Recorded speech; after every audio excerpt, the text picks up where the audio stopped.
Tabuk City Newsbreak.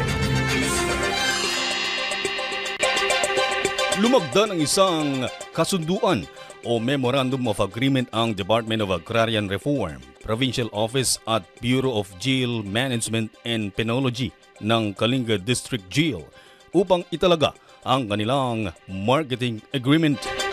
Ang mga lumagdang ARB ay kinabibilangan ng Bulanao Multipurpose Cooperative, Alliance of Tribes for Oneness in Development Credit Cooperative at Agbanawag Tabuk Organic Practitioner Marketing Cooperative. Tayo po'y mawa-signing tayo data. These are significant milestones in the effort of the DAR to help our ARBs through our conduit nga ARBOS.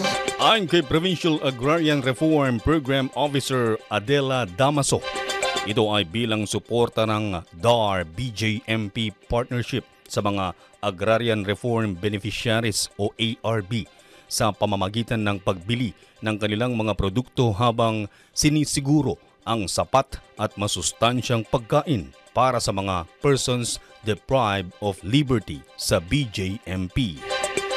Sa ilalim ng proyektong ito, ang mga nasabing Agrarian Reform Beneficiary Organizations o ARBOs bilang consolidator ang magsisilbing direktang supplier ng pagkain para sa BJMP Kalinga.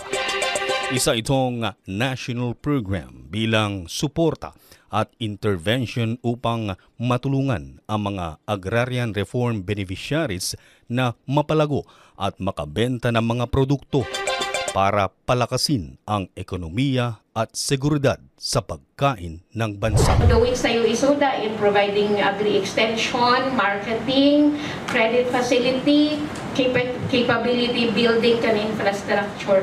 Tagti infrastructure talo nga balag DJ adali ko natin nga social infrastructure iso dagito na trainings ng imbagbagada and then physical infra iso dagito irrigation ken FMR and then for economic infra dagito nga initiatives tayo nga on marketing is also an economic infra nga technical assistance tayo to small farmers. Kasama rin sa nasabing pagpupulong ang mga miyembro ng Provincial Agrarian Reform Coordinating Committee na pinangungunahan ni Engineer Andres Ngawi bilang chairperson.